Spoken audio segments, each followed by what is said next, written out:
பிதா குமாரன் பரிசுத்த ஆவியின் நாமத்தில் உங்களை யாவரையும் நான் வாழ்த்துகின்றேன். இந்த நாளிலும் உங்கள் யாவரையும் சந்திப்பதிலே மிகுந்த மகிழ்ச்சி அடைகிறேன். எனக்கு அருமையானவர்களே, ஆண்டவராகிய இயேசு கிறிஸ்து உங்கள் ஒவ்வொருவரையும் நேசிக்கிறார். இந்த செய்திக்கு நேராக உங்களுடைய இருதயத்தை திருப்புங்கள். ஆண்டவராகிய இயேசு கிறிஸ்து உங்கள் ஒவ்வொருவரையும் ஆசீர்வதிப்பார். இன்றைய தியானத்திற்கென்று நாம் எடுத்துக்கொள்ள வேண்டிய வேத வசனம் யாத்திராகமம் 12ஆம் அதிகாரம் 16ஆம் வசனம். சபையை குறித்து இன்றைக்கு நாம் தியானிக்க போகிறோம்.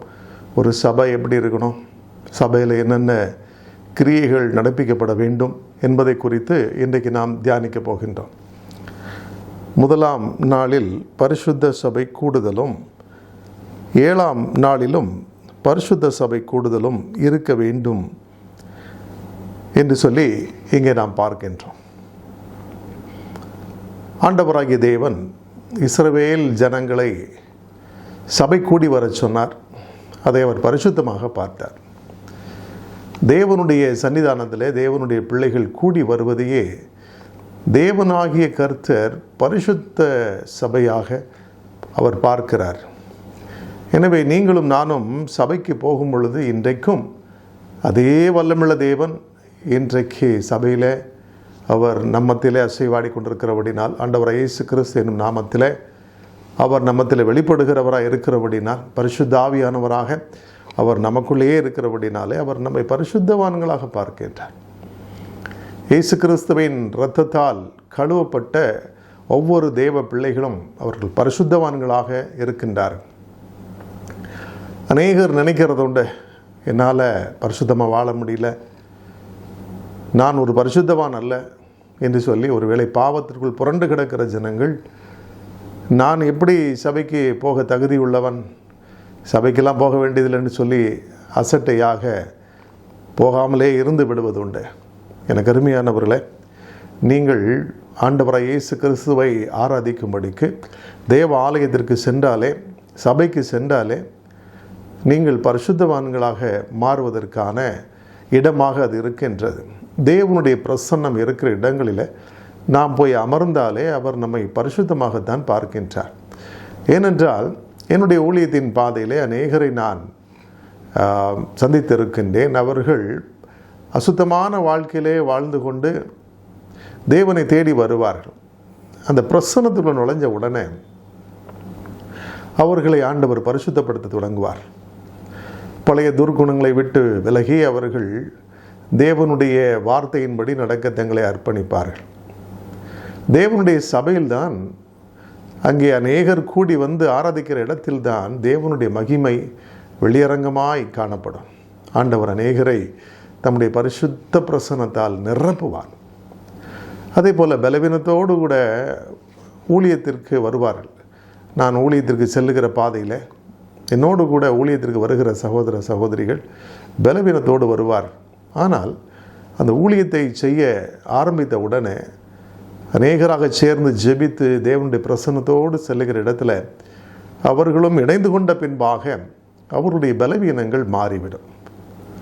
ஒரு சகோதரி அப்படித்தான் சாக கிடந்தார்கள். ஜெபித்தோம், இயேசு அற்புதம் செய்தார், விடுதலையாக்கி அவர்களும் எங்களோடு கூட சேர்ந்து கிராம சுவிசேஷ ஊழியங்களுக்கு என்று வர தொடங்கினார்கள். வெயில் பட்டாலே அவருடைய சரீரத்தில் கொப்பளங்கள் வந்துவிடும். ஆனாலும் சுவிசேஷம் அறிவிக்க செல்லுகின்ற இடத்துல வெயில் அதிகமாக இருக்கும். ஆனாலும் அவர்களுக்கு எந்த ஒரு கொப்பளமும் வராது. ஊழியங்களை செய்கிற இடத்துல, தேவனுடைய ஜெபம் இருக்கிற இடத்துல, தேவனுடைய பிரசன்னம் இருக்கின்ற இடத்துல நாம் கூடி வரும் பொழுது ஆண்டவர் நம்முடைய சரீரத்தையும் சுத்தமாக்குகின்றார். அதே போல நம்முடைய ஆத்துமாவையும் சுத்தமாக்கி பரிசுத்த பாதையிலே அவர் நடத்த தொடங்குகின்றார். நீங்களும் ஒரு நாள் கூட சபைக்கு செல்லுவதை விட்டுவிடாதிருங்கள். எனக்கு அருமையான தேவனுடைய பிள்ளைகளே, அங்கே நாம் பரிசுத்தமாக்கப்படுகிறோம். தேவனுடைய கண்கள் நம்மை பரிசுத்தமாக பார்க்கின்றது. பாவம் செய்து கொண்டே இருந்துவிட்டு நான் எப்படி அங்கே செல்லுவது என்று சொல்லி யோசித்தீர்களானால் பாவத்திற்கு தக்கதான தண்டனை உடனடியாக இப்பொழுது வருவதில்லை. பழைய ஏற்பாடு மாதிரி. புதிய ஏற்பாட்டில் அவர் பொறுமையாக காத்திருக்கிறார். மனம் திரும்புதலுக்காக காத்திருக்கின்றார். நியாயம் தீர்க்கிற நாள் ஒன்று இருக்கிறது, அன்றைக்கு நான் நியாயம் தீர்த்து கொள்ளுகிறேன், இப்பொழுது நான் ஒருவரையும் நியாயம் தீர்ப்பதில்லை என்று சொல்லியிருக்கிறார். எனவே உங்களுடைய வாழ்க்கையிலே காணப்படுகின்ற பாவங்களை அறிக்கையிட்டு விட்டுவிட இந்த கிருபையின் காலம் கொடுக்கப்பட்டிருக்கிறது. எனவே இன்றைக்கே இரட்சணியின் நாள், இன்றைக்கே அந்த கிருபையின் பிரசன்னம் உங்களை வழிநடத்தும் என்று சொல்லி நீங்கள் உணர்ந்து இந்த செய்தியை கேட்டு உங்களை ஒப்பு கொடுத்தால், என்னோடு கூட சேர்ந்து ஜெபிக்கும் பொழுது உங்களுடைய பாவங்களெல்லாம் அறிக்கையிட்டு ஆண்டவரே என்னை பரிசுத்தப்படுத்தும் என்று சொல்லி நீங்கள் ஒப்பு கொடுத்தால், இன்றைக்கே ஆண்டவர் உங்களை பரிசுத்தப்படுத்துவார். தேவனுடைய பிரசன்னம் இருக்கிற இடத்துல விடுதலை இருக்கும். ஒருவராய் ஜெபிக்கிற ஜெபத்தை காட்டிலும் பல 100 பேர் சேர்ந்து ஜெபிக்கும் பொழுது அந்த ஜெபம் பரலோகத்தை உடனடியாக எட்டிவிடும். எனவே தான் தேவனுடைய பிரசன்னமும் அப்படிப்பட்ட இடங்களிலே ஒரு மனமாக கூடி ஜெபிக்கிற இடங்களிலே அதிகமாக இறங்கி வருகிறதை நாம் பார்க்க முடிகிறது. எனக்கு அருமையானவர்களே, எனவே தான் சபைக்கு நாம் செல்லுவது என்பது மிகவும் முக்கியமான ஒரு காரியமாக இருக்கிறது. ஆண்டவராய் இயேசு கிறிஸ்து அநேக அப்போஸ்தலர்களை உலகமெங்கிலும் அனுப்பினார். போன இடங்களிலே அவர்கள் ஆத்தும அறுவடை செய்து சுவிசேஷத்தின் மூலமாக பல அற்புதங்களின் மூலமாக அநேக ஜனங்களை தேவனுடைய சபையிலே கூட்டி சேர்த்தார்கள். தேவ ஆலயங்களை கட்டினார்கள். இன்றைக்கும் கன்னியாகுமரி மாவட்டத்தில் திருவிதாங்கூடு என்கிற இடத்துல பரிசுத்த தோமா என்கின்ற தேவனுடைய சீஷன் கட்டின தேவாலயம் இன்றைக்கும் அங்கே இருக்கின்றது. அதே போல் அவர்கள் எங்கெல்லாம் சென்றார்களோ அந்த இடத்திலெல்லாம் இன்றைக்கு தேவ ஆலயங்கள் இருக்கிறது. அநேக மிஷனரிகள் தேவனாலே அனுப்பப்பட்டு இந்தியாவை எங்கிலும் ஊழியம் செய்தார்கள். ஆங்காங்கே இன்றைக்கு சபைகள் எழும்பி இருக்கிறது. பரிசுத்த தேவாலயத்தை கட்டும்படி அநேகருக்கு ஆண்டவர் தரிசனங்களை கொடுத்து, வார்த்தைகளை கொடுத்து தேவனுடைய சபையை கட்ட உதவி செய்கிறார். சபை என்பது அதற்கு மட்டுமா பயன்படுத்தப்படுகிறது? வந்த பின்பாக, சபைக்கு உள்ளாக வந்த பின்பதாக லேவியராகமம் 23:4 சபை கூடி வந்து பரிசுத்தமாய் ஆசரிக்கும்படிக்கு நீங்கள் குறித்த காலத்தில் கூற வேண்டிய கர்த்தரின் பண்டிகைகள் ஆவன என்று சொல்லி இங்கே பார்க்கின்றோம். ஆண்டவர் இயேசு கிறிஸ்துவை குறித்து தீர்க்க தரிசன வார்த்தை சொல்லுகிறது, யூதாவே உன் பண்டிகைகளை ஆசரி என்று சொல்லி. ஆண்டவர் இயேசு கிறிஸ்துவின் பிறப்பை கொண்டாடுவது தவறல்ல. ஏனென்று சொன்னால் இயேசு கிறிஸ்துவை குறித்து சொல்லப்பட்டிருக்கிற வார்த்தை அதுதான். யூதாவே உன் பண்டிகைகளை ஆசரி. இஸ்ரவேலை வழிநடத்துகிற தேவன் வருகிறார், இயேசு வருகிறார் என்று சொல்லி அவரை குறித்து தீர்க்க தரிசனம் சொல்லப்பட்டிருக்கிறது.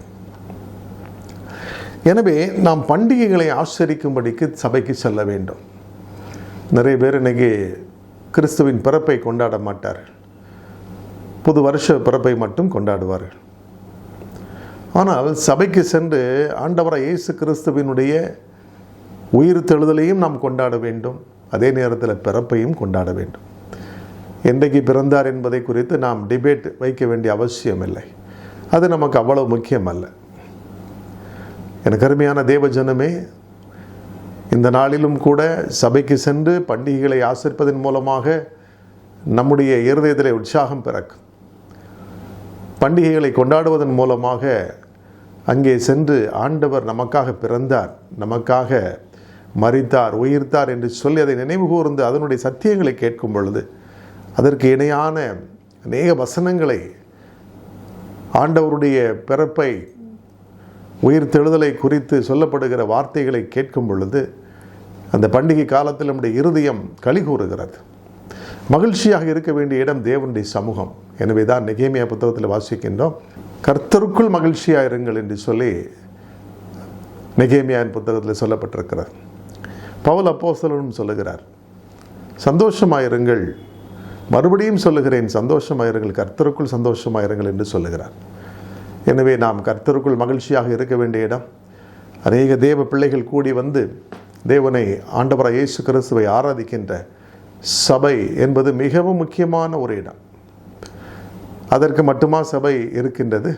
இன்னும் வாசிப்போம்.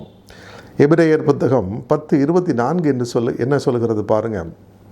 மேலும் அன்புக்கும் நற்கிரியைகளுக்கும் நாம் ஏவப்படும்படி ஒருவரை ஒருவர் கவனித்து சபை கூடி வருதலை சிலர் விட்டு விடுகிறது போல நாமும் விட்டு விடாமல் என்று சொல்லப்பட்டிருக்கிறது.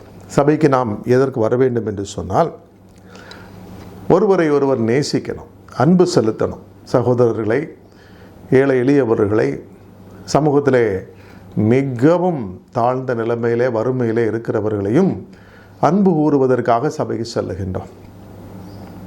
அங்கே வருகின்ற ஒவ்வொருத்தருடைய முகத்தையும் பார்த்து மகிழ்ச்சியோடு சந்தோஷப்பட்டு நாம் பேச வேண்டும். ஆனால் இன்றைக்கு சபைக்கு வருகிறவர்கள் எதற்காக வருகின்றார்கள் என்று சொல்லி பொதுவாக பார்க்கும் பொழுது தங்களுடைய ஆடம்பரங்களை காண்பிப்பதற்காக, உடையை, இன்னும் வாகனங்களை, நகைகளை காண்பிப்பதற்காக அநேகர் வருகிறாங்க.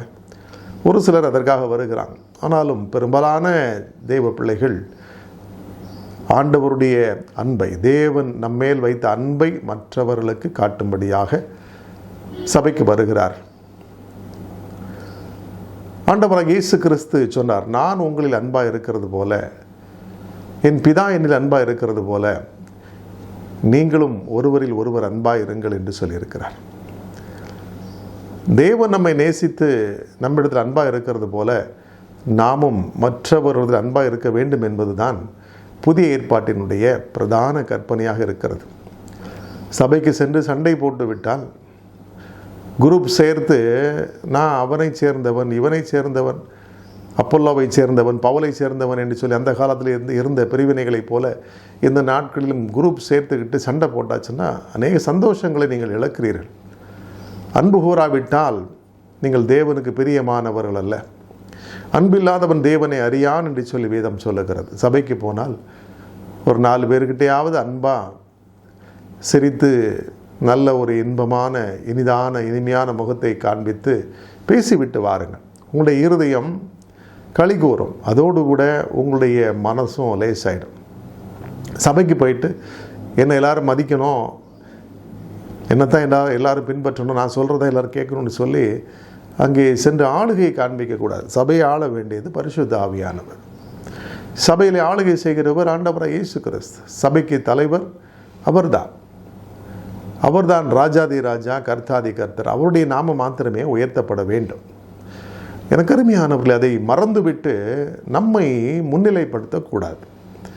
அப்படி முன்னிலைப்படுத்தினால் பெருமை உள்ளவனுக்கு தேவன் எதிர்த்து நிற்கிறார் என்று சொல்லி வேதம் சொல்லுகிறது. அதே போல் நற்கிரியைகளுக்கு நாம் ஏவப்படும்படி ஒருவரை ஒருவர் கவனித்து என்று சொல்லப்பட்டிருக்கிறது. நற்கிரியைகளை செய்ய வேண்டும். 6 நாட்களும் நற்கிரியைகளை செய்ய வேண்டும். நம்முடைய வேலையோடு கூட நல்ல கிரியைகளை கர்த்தருக்கென்று செய்கிற காரியங்களை நாம் செய்ய வேண்டும். அதற்காகத்தான் நீங்களும் நானும் சபைக்கு செல்ல வேண்டும். அந்த வாரம் முழுவதிலும் நீங்கள் கர்த்தருக்கென்று செய்த கிரியைகளை ஒருவரோடு கூட ஒருவர் நீங்கள் சம்பாசிக்கிற இடம்தான் பரிசுத்த தேவாலயம், பரிசுத்த சபை. எனக்கு அருமையான தேவ ஜனமே, 6 நாட்களும் நாம் நல்ல கிரியைகளை செய்யணும்.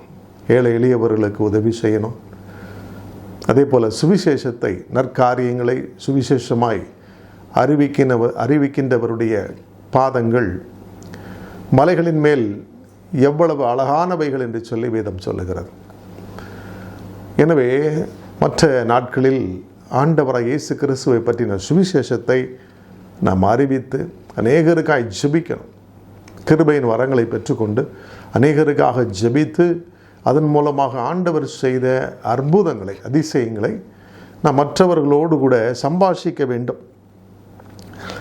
ஒருவரை ஒருவர் கவனித்து என்று சொல்லப்பட்டிருக்கிறது. மற்றவர்கள் எப்படி இருக்கிறார்கள் என்று சொல்லி அவர்களை கவனிக்கிற ஜனங்களாக நாம் இருக்க வேண்டும். நல்ல கிரியைகளை செய்யவே நாம் அழைக்கப்பட்டிருக்கிறோம். ரோமர் 2ஆம் அதிகாரத்தில் வாசிக்கிற பிரகாரமாக சோர்ந்து போகாமல் நற்கிரியைகளை செய்து மகிமையையும் கனத்தையும் அழியாமையும் தேடுகிறவர்களுக்கு நித்திய ஜீவனை அளிப்பார் என்று சொல்லி வேதம் சொல்லுகிறது. சண்டைக்காரராக இருந்து சத்தியத்திற்கு கீழ்ப்படியாமல் அநியாயத்திற்கு கீழ்ப்படிந்திருக்கிறவர்களுக்கோ தேவ கோபாக்கனே வரும் என்று சொல்லி நாம் அங்கே வாசிக்கின்றோம். எனவே நல்ல கிரியைகளை செய்து ஆண்டவரை இயேசு கிறிஸ்து நமக்கு தந்திருக்கின்ற கிருபையின் வரங்களை கொண்டு அநேகரை கட்டுகளில் இருந்தும் வியாதிகளில் இருந்தும் போராட்டங்களில் இருந்தும் விடுதலையாக்கி இயேசு கிறிஸ்துவின் நாமத்தை உயர்த்த வேண்டும். அதை ஒருவரோடு கூட ஒருவர் சம்பாஷித்து ஒருவரை ஒருவர் கவனிக்கணும். யாராவது பலவீனப்பட்டிருந்தா, வியாதிப்பட்டிருந்தால் சபையிலையும் நாமும் அவர்களுக்காக ஜெபிக்கணும். அப்படி ஜெபிப்பதன் மூலமாக அவர்கள் விடுதலை பெற்றுக்கொண்டு தேவனுடைய நாமத்தை உயர்த்துவார்கள். யாராவது கடன் பட்டிருந்தால் உங்களுக்காக ஜெபித்துக் கொள்ளுகிறேன்னு சொல்லி தப்பிச்சு ஓடக்கூடாது. ஒரு 100 பேராக சேர்ந்து அவர்களுடைய கடன்களை கட்டுவதற்கு நாம் பிரயாசப்படலாம். அதற்காகத்தான் நாம் ஒவ்வொருவரும் சபைக்கு செல்லுகின்றோம். 10 ரூபாய், 20 ரூபாய், 50 ரூபாய் காணிக்கை போட்டுட்டு வர்றதுக்காக மட்டுமல்ல. சகோதரனை பகைத்து விட்டு காணிக்கை செலுத்தினால் ஆண்டவர் அதை அங்கீகரிக்க மாட்டேன் என்று சொல்லிவிட்டார்.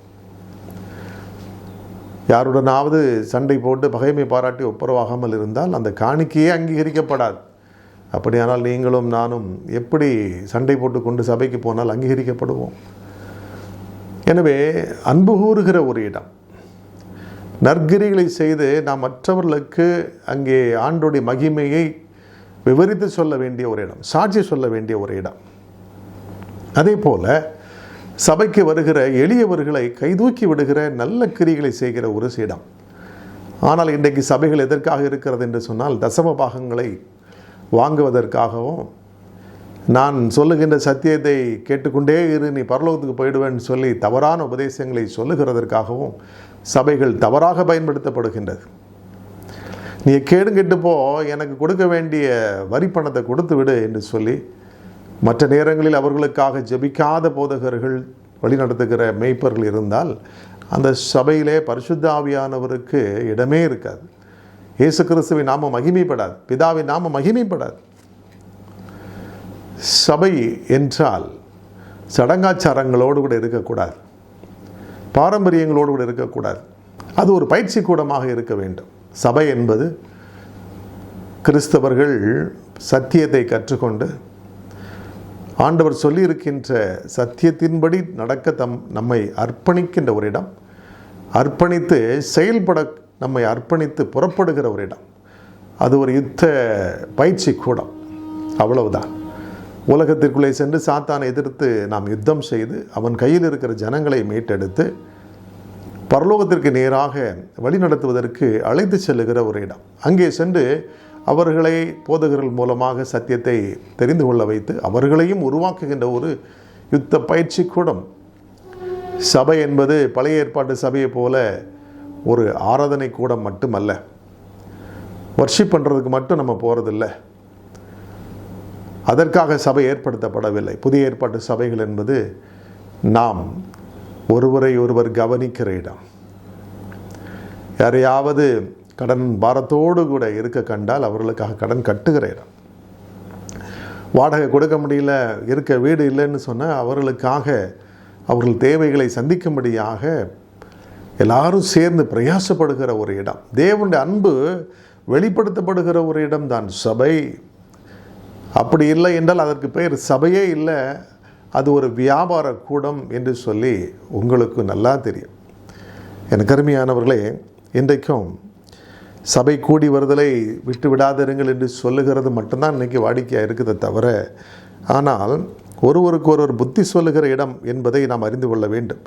நாளானது சமீபித்து வருகிறதை எவ்வளவாய் பார்க்கிறீர்களோ அவ்வளவாக புத்தி சொல்ல வேண்டும் என்று சொல்லப்பட்டிருக்கிறது. இயேசு கிறிஸ்துவின் வருகை குறித்து அதிகமாக தியானிக்கிற ஒரு இடம்.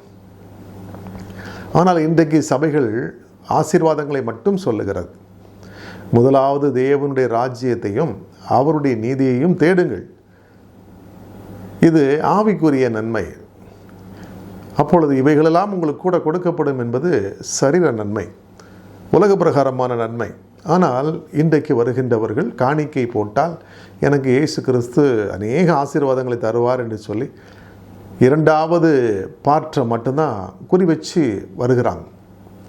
முதலாவது பாற்றாகிய அந்த பகுதியாக இருக்கின்ற பரிசுத்த ஆவியின் வரங்கள், தேவனுடைய ராஜ்யத்துக்கு அடுத்த காரியங்கள், ஆத்தும அறுவடை, இதை குறித்து யாருமே கவலைப்படுவதில்லை. ஆசீர்வாதங்களுக்காக மட்டும்தான் பேசப்படுகிறது. செய்தி கொடுக்கிறதே ஆசீர்வதிப்பார் ஆசீர்வதிப்பார்னு மட்டும்தான் சொல்லப்படுகிறது. ஆண்டவர் நம்மை ஆசீர்வதிக்கிற தேவன் தான், இல்லை என்று நான் சொல்லவில்லை. ஆனாலும் முதல் பகுதியை ஏன் விட்டுவிட வேண்டும்? நாளானது சமீபித்து வருகிறதல்லவா, இயேசு கிறிஸ்துவினுடைய வருகை சமீபித்து வருகிறதல்லவா, பின்பு நாம் கவனமாய் இருக்க வேண்டுமே. ஆண்டவராகிய இயேசு கிறிஸ்துவின் வருகைக்கு முன்பாக ராஜ்யத்தினுடைய சுவிசேஷம் உலகமெங்கிலும் அறிவிக்கப்பட வேண்டும். இதைத்தான் இயேசு நமக்கு கற்றுக் கொடுத்திருக்கின்றார். அப்படி நாம் அறிவிக்க செல்லுகிற இடங்களிலே ஆண்டவராகிய இயேசு கிறிஸ்து பலத்த கிரியைகளை செய்வார், பலத்த அற்புதங்களை செய்வார். நானும் என்னுடைய ஊழியத்தின் பாதையிலே பார்த்திருக்கின்றேன். சபைகளில் செய்கிற அற்புதங்களை காட்டிலும் சுவிசேஷ பணி சொல்ல புறஜாதியார் மத்தியிலே செல்லும் பொழுது ஆண்டவராகிய இயேசு கிறிஸ்து வெளியரங்கமான கிரியைகளை செய்வார். அநேகரை தொட்டு உடனடியாக சுகமாக்குவார். அபிஷேகத்தால் நிரப்பி அவர்களை பலப்படுத்துவார். இயேசு கிறிஸ்துனுடைய உயிர் தெழுதின் வல்லமை புறஜாதியார் மத்தியிலே பகிரங்கமாக வெளியரங்கமாக கிரியை செய்கிறதை கண்கூடாக பார்க்க முடியும். எனவே நம்முடைய பிரதான நோக்கம் சொன்ன இடத்திலேயே சுவிசேஷத்தை சொல்லிகிட்டே இருக்கக்கூடாது.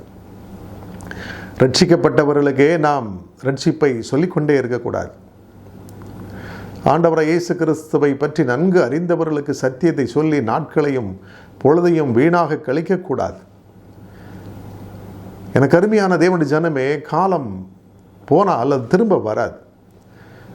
இருக்கின்ற காலத்தை நாம் பிரயோஜனப்படுத்தி கொள்ள வேண்டும். காலத்தை பிரயோஜனப்படுத்தி கொள்ளாவிட்டால் பின் நாட்களில் வருத்தப்பட வேண்டியது இருக்கும். எனவே சுவிசேஷத்தை அறிவிக்கத்தான் ஒவ்வொரு கிறிஸ்தவர்களையும் தேவன் அழைத்திருக்கிறார், இயேசு கிறிஸ்து அழைத்திருக்கிறார்.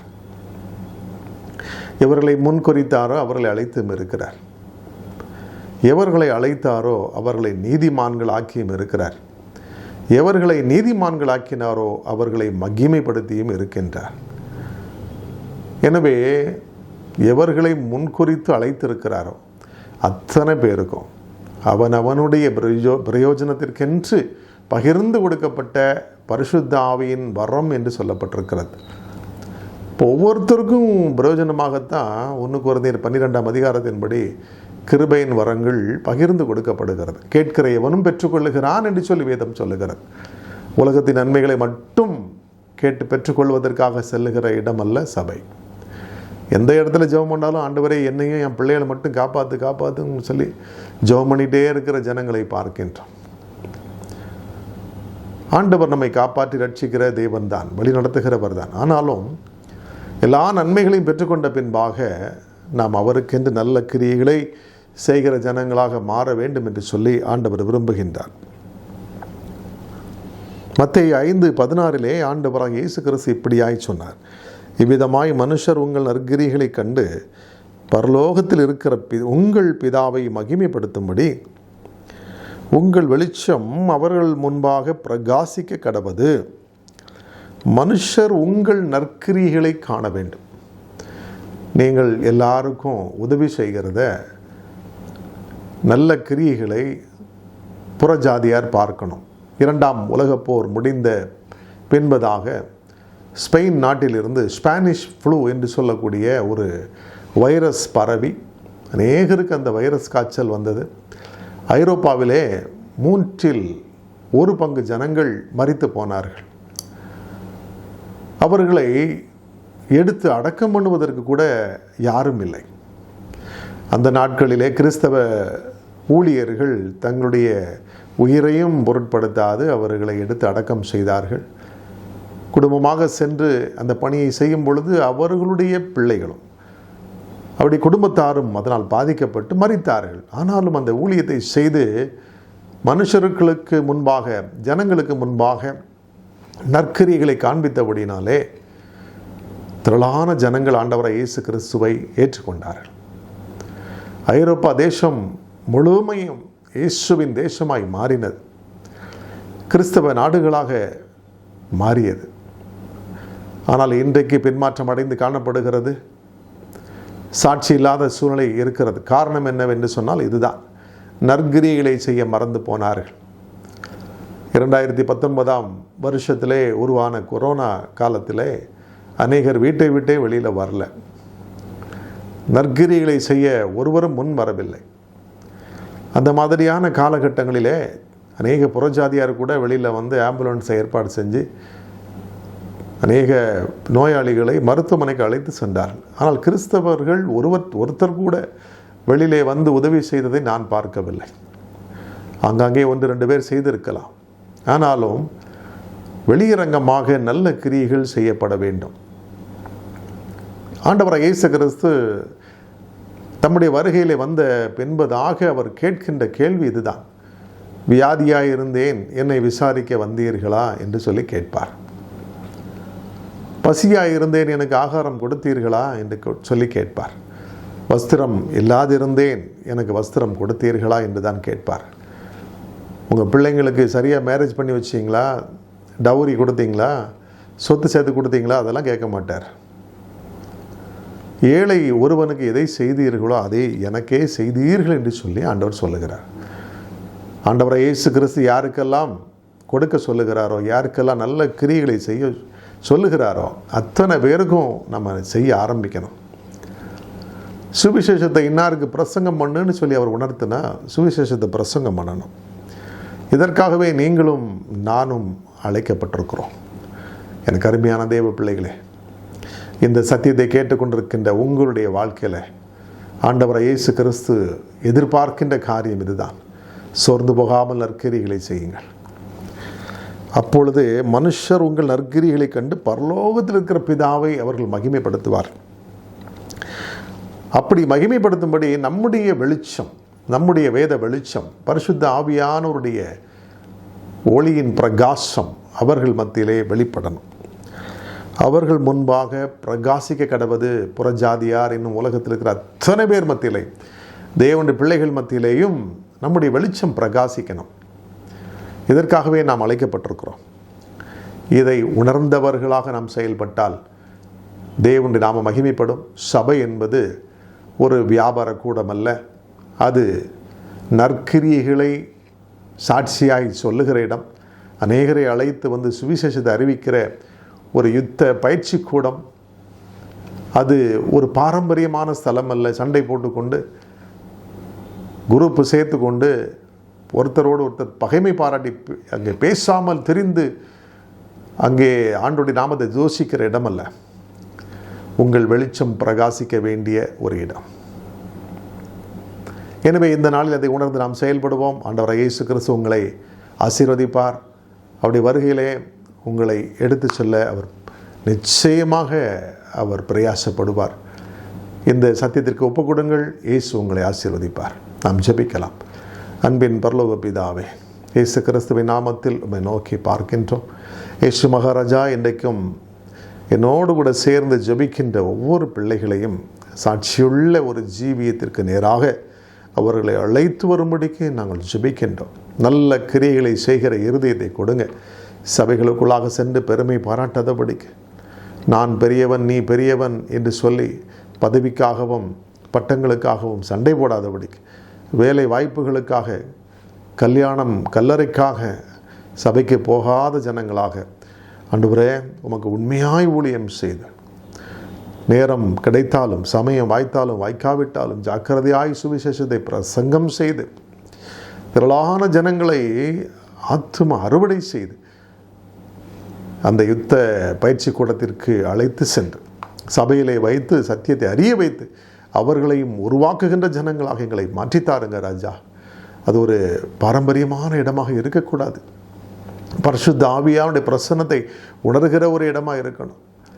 ஒரு மனதோடு கூடி வந்து அந்த இடத்துல ஆவியின் வல்லமையை பெற்றுக்கொண்டு என் இயேசு ராஜாவை மகிமைப்படுத்துகிற இடமா இருக்கணும்.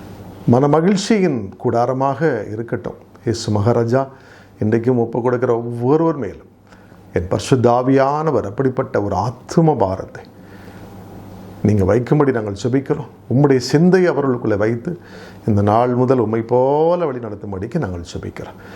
எல்லா தடைகளையும் கொண்டு வருகிற அந்தகார பிசாசின் வல்லமைகளை, அஞ்ஞானம் நிறைந்த இருதயங்களை கொண்டு வந்து போடுகிற எல்லா பிசாசின் வல்லமைகளை, வஞ்சிக்கிற ஆவியுடைய கிரியைகளையும், எல்லா துர் ஆலோசனை கொடுக்கின்ற பொல்லாத பிசாசின் தந்திரங்களையும் சூழ்ச்சிகளையும் இயேசுவின் நாமத்தில் நாங்கள் சபைகளை விட்டு துரத்தி அடிக்கிறோம்.